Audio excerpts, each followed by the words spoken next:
dito sa maugmang lugar, ang Naga City.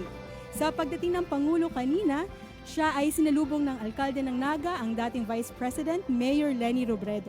Kasama rin ang Pangulo sina Department of Human Settlements and Urban Development Secretary, Engineer Jose Ramon Ping Aliling, Special Assistant to the President, Antonio Ernesto Lagdameo, at ni Department of Public Works and Highways Secretary Vivencio Vince Dizon. Para nga po silipin ang ginagawang Oplan Kontrabaha Operations sa Bicol River Basin. At para bigyan tayo ng mas malalimang kaalaman kung ano nga ba itong Oplan Kontrabaha, makakapanayam natin si Engineer Vincent John Nicer, ang Oplan Kontrabaha Task Force Secretariat. Marahay na aga po sa iyo, sir. Ang umaga, ma'am. Thank you po for that introduction. Sir, ano po ba itong Oplan Kontrabaha at ano po ba yung mga interventions na ginagawa ng DPWH? Right. Basically po yung Oplan Kontrabaha ay yung mga short-term action plans na ini-implement po ng ating government para mabawasan yung pagbaha sa mga communities. No? Specifically, it includes yung paglilinis ng mga drainages na clog ng putik at ng mga basura, pagpapaluwag o pag-clear ng mga ilog na marami na ring sedimentation, pagre-restore ng mga sirang pumping stations, pag-clear po ng mga illegal structures na nakaharang sa ating existing waterways, at saka pag-implement ng proper waste management sa mga communities natin. Basically, to give our audience an overview po, since the 1950s or in the past decades, we have been constructing our drainage systems and waterways. But for how many years, nagbara na sila ng mga siltation and basura. So it's about time that we also focus not just on the construction but on the maintenance of these existing waterways. So yung paglilinis at pag-restore, yun po yung Oplan Kontrabaha. Sir, bakit sir itong Naga yung napiling pilot site ng programa para dito sa Bicol River Basin? I think napakagandang tanong yan. No? Magandang bigyan natin ng clarification. If you look at the structure of the Bicol River Basin, lahat po ng mga tubig na nanggagaling sa mga bundok at sa mga high elevation areas, bumabagsak po yan sa iba-ibang lakes at eventually through the Bicol River discharging to the San Miguel Bay. Ngayon po, somewhere along the way, makikita po natin na yung Bicol River ay lumiko papunta sa Naga City. So kung yung pong mga ulan galing sa itaas ay liliko papuntang Naga at sasamahan pa ng ulan na galing naman sa Mount Isarog, magmi-meet po yan sa Naga City. So Naga City was identified to be one of the flood-prone areas. And also we have to remember na medyo limited po ang resources natin. So we have to strategically deploy them across the entire river basin. No, and isa po sa mga criteria natin for deployment is to find an area where given the limited resources, pinakamaraming magbe-benefit. And in Naga City, it's a highly urbanized city. So, pasok po siya sa criteria na number of beneficiaries should be marami para mag-deploy po. At saka sir, matatandaan natin nga po noong October 2024 ay malaki nga po yung naging yung kalala po yung naging sitwasyon dito ng pagbaha dahil sa severe tropical storm Christine. Yes, I actually saw that in media. No? Meron pa kaming isang operator na lumalangoy para i-save yung heavy equipment namin. And of course, yung mga tao, yung mga residents, they were flooded for not just one day but many days. At ito nga po yung Sagup Creek kasi I think 5 po ata yung mga barangays or towns ang sakop po nito, which is yun nga po, kung malapit nga po siya sa mga waterways, madali nga po magbaha. Nakikita po natin yung Sagup Creek na nililinis ng heavy equipment ng DPWH. No? If you look at the map of Naga, actually, Naga City, it's one of the, if not the only, one of the main drainage lines na nagko-connect from yung water from residential areas as well as the business areas. So doon pumupunta yung tubig and eventually it would discharge to the Bicol River and would be flushed to the San Miguel Bay. So importante na ma-address, maunang malinis itong Sagup Creek kasi yun yung magde-determine yung effectivity ng flood control natin sa Naga City. Sir, ano po ba yung mga pangunahing problema na nakikita po natin kung bakit nagkakaroon nga po ng heavy siltation, nagkakaroon ng pagbara dito nga po sa mga main waterways po natin? Alright, that's a very good question, Kat. Let's classify first ano yung mga bumabara sa ating waterways. Number 1 is basura. So, yung mga basura po ng tao not just within the Naga City but also in the communities upstream, those eventually nag-mix and clog the drainages dito. I think for Naga City naman, nakita ko malinis yung city relatively sa iba, so hindi siya ganong problem.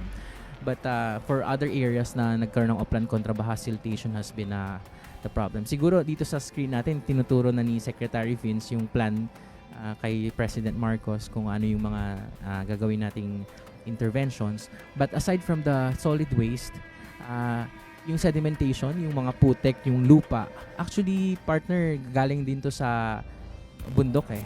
So if you see the concept of flooding is a systemic problem. Hindi lang siya problem ng water, too much water, but also too much sediments blocking the drainages. Isang reason yan yung deforestation. So kung napuputol na yung mga puno sa mga bundok natin due to urban development, mas malakas na rin yung erosion and therefore yung siltation sa ating mga rivers. And when siltation occurs, kapag nagkaroon ng mga lupa-lupa dyan, then vegetation would follow. So, tutubo na rin dyan yung mga damo, mga maliliit na halaman. Eventually, parang domino effect siya that would add up to the blocking of waterways. And of course, yung pinaka man-made dito, yung talagang nagtatayo na yung mga tao. Kasi nga din, nag-dry up na or may lupa na doon. Nagtayo na rin sila ng mga bahay nila doon and sometimes sila yung mga napag-iwanan, yung sector ng lipunan na napag-iwanan. They would tend to occupy these areas na hindi dapat. So over time, since the construction of these waterways, yun yung mga napabayaan natin na upland kontrabaha tends to address ngayon sa 21st century. Ngayon nga sir, kasi dito sa pagbaha sa Naga City, naging widespread nga po yung epekto nito. Paano po ba na-determine ng DPWH na ito yung mga areas, ito yung mga riverways na kailangan i-rehabilitate? I mean, may gumamit po ba tayo ng mga LiDAR, yung mga ganong geomapping po?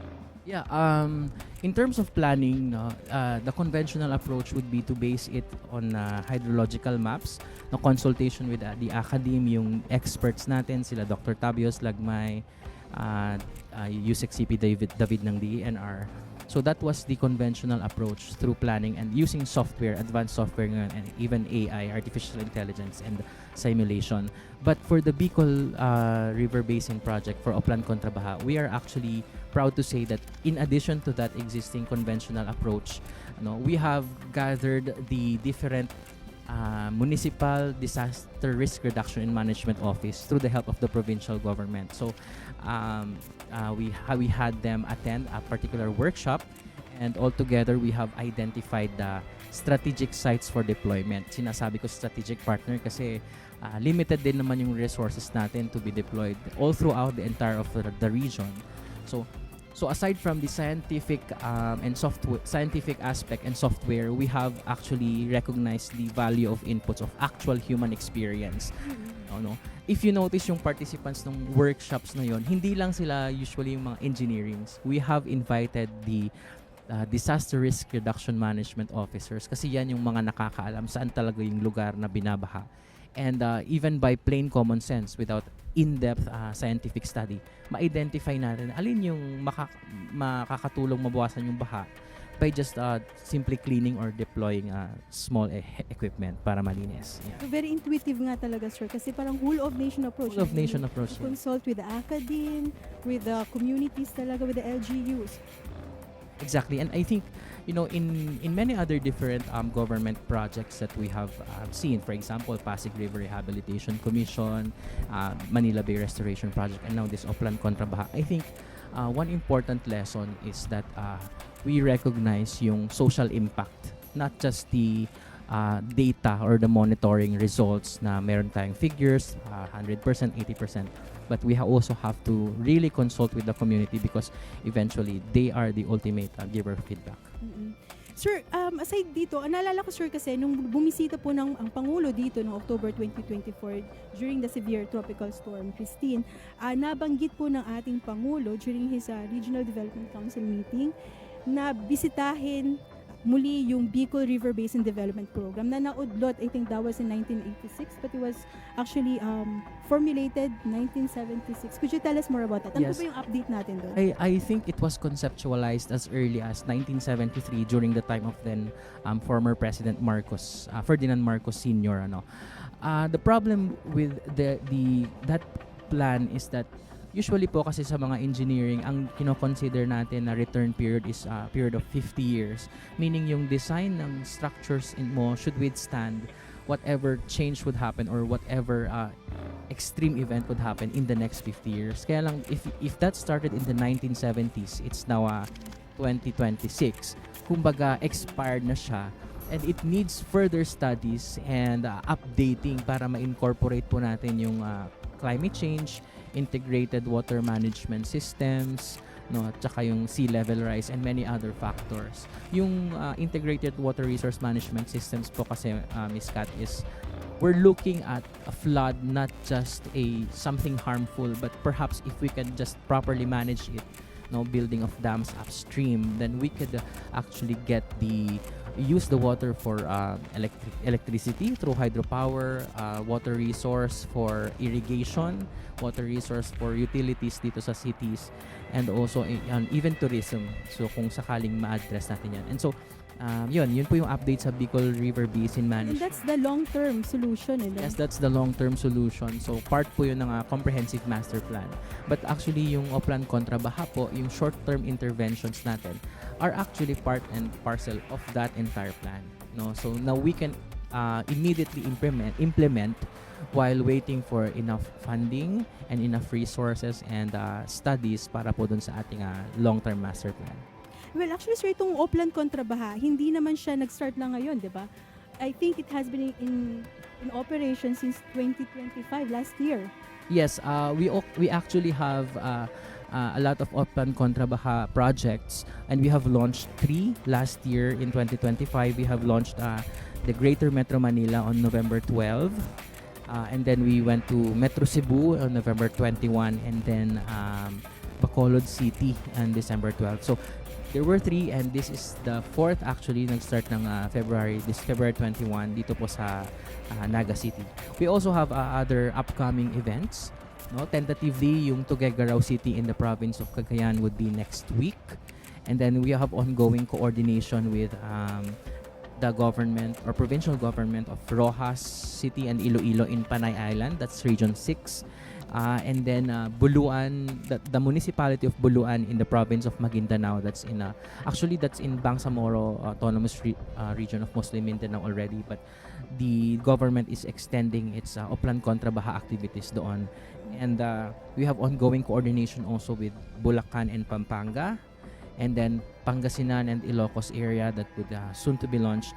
And of course, Cagayan de Oro City. And yung most recent, Ms. Kat, is yung Iligan City, who has just been recently devastated by yon. And we want to help that. So we're trying to include that in our schedule po. So nationwide po itong ginagawa nating Oplan Kontra Baha. A short-term mitigating measures. Yes, That Ms. is Kat. my- It's nationwide. So Luzon, Visayas, Mindanao, different areas. And actually, we have received a lot of requests then for other areas. I think there was one in Eastern Samar requesting then for deployment or launching of Oplan Kontra Baha.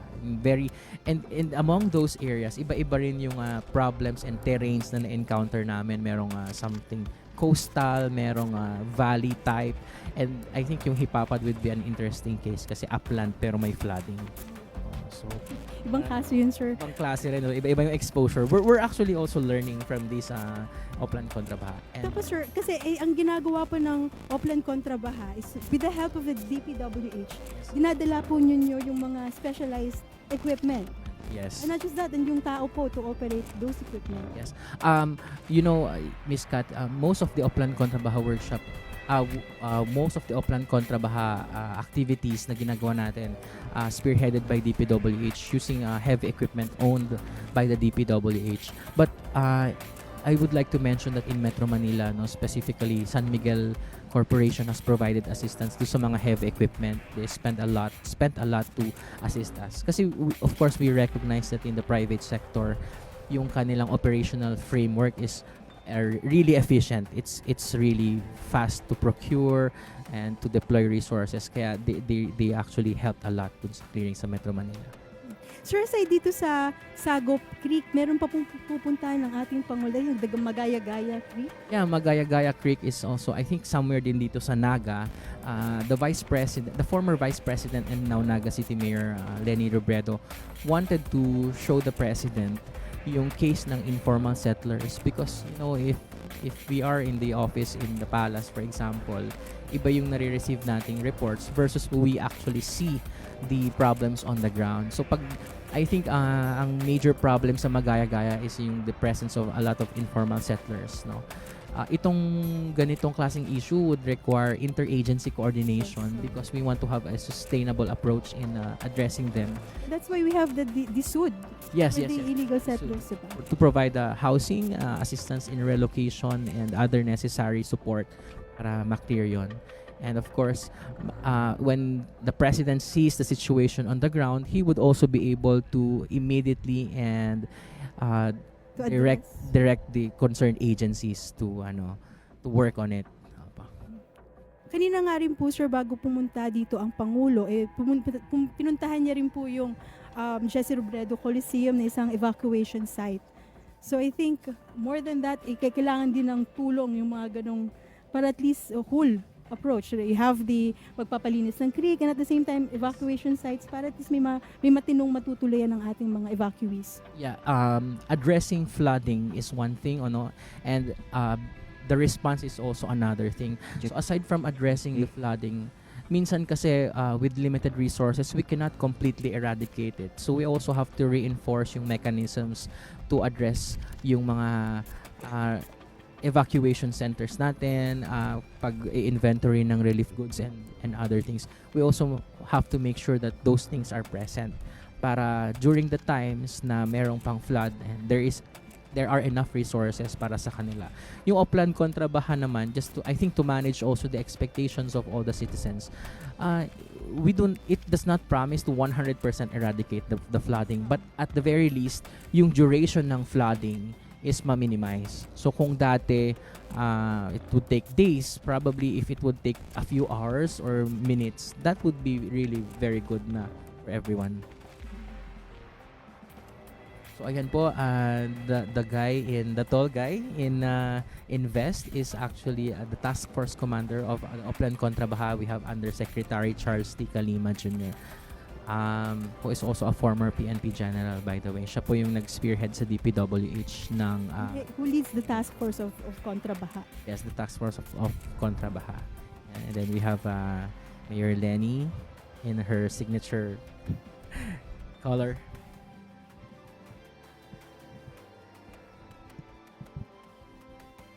Ngayon nga po nakikita natin na magkakaroon na po ng media statement ang ating Pangulo. So sa punto po ito, ating pakinggan po magiging mensahe niya.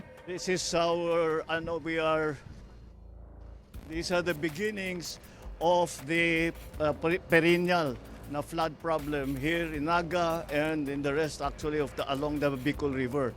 Alam naman natin, ito basin. At maraming mga construction, hindi lamang yung private sector construction, kundi ang pagpagawa nito ng mga iba't ibang yung linipat ang dinaanan ng tubig kaya naging mas grabe. Isa pang bagay yung nagsiltation talaga ng husto kaya kung titignan ninyo napakababaw na nitong ilog na ito.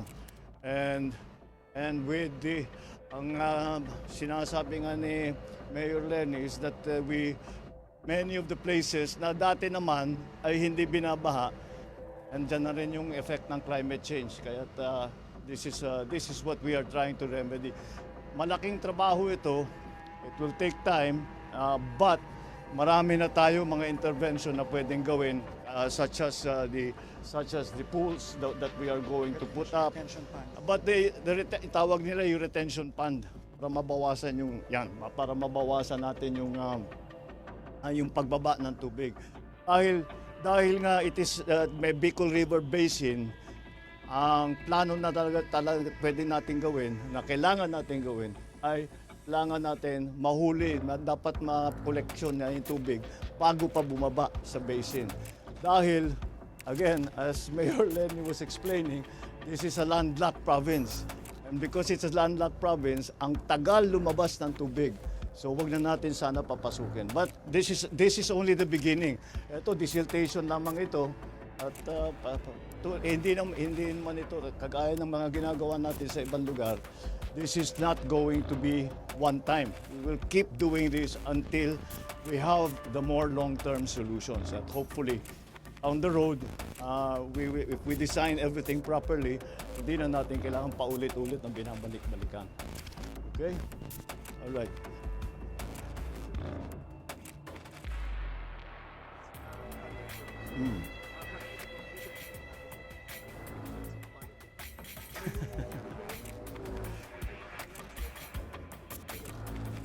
Alam mo, hindi namin pinag-uusapan yun. Alam mo, I think the mayor will agree with me na serbisyo muna bago politika. The most political thing that we did today, I wore my pink socks. My pink socks in honor of Mayor Leni.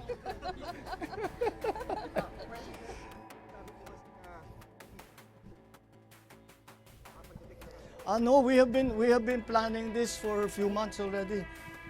Because talagang naging critical ito eh. Especially with the storms that came in.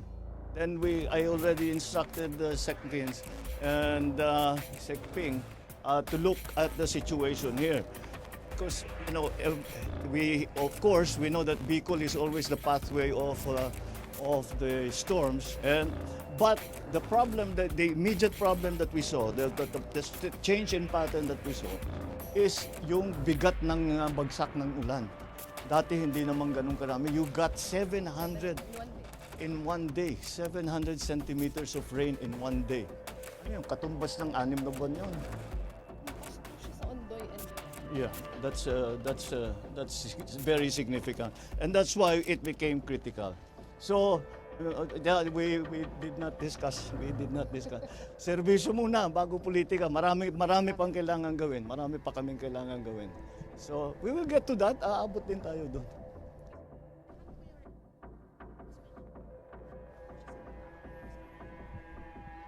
Again, politics.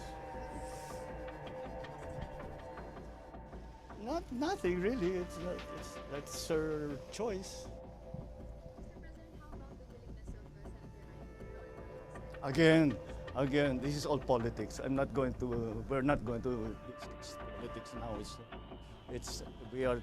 What we are here for is to try and find solutions to this very important problem, very critical problem that we have not only here in Naga City but also in Kamsur, and for that matter, for the whole of Bicol.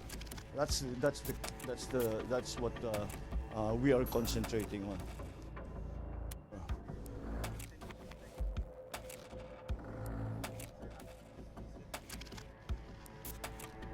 We don't change. Whatever kung sinong, it's not only here. Kung sino ang nangangailangan ng tulong, the national government is here to help. So as you know, I came from local government, kaya I have great sympathy for the situations of local government, the different constituencies, the cities, the provinces, the towns, the municipalities. Kaya whoever comes to us for help, we will do what we can to help. There is not an increase, there is not a decrease, it's not political, it's only because it depends on the need. And that's why we are here today. All right? Thank you. Well, I'm sure we will inspect it when it's further, when the project is further along. We'll bring you back here, especially Maharlika Highway, because in fact, many of the problems were identified because of our inspection of the Maharlika Highway rehabilitation and repair. Doon nakita, marami talagang nakita. Dinapitan tayo ng national government, ng mga local, at sinabi, pagka natignan na ninyo yung Maharlika, doon na tayo, tignan naman ninyo yung baha. And that's what happened. Okay, maraming salamat. Thank you. Good morning.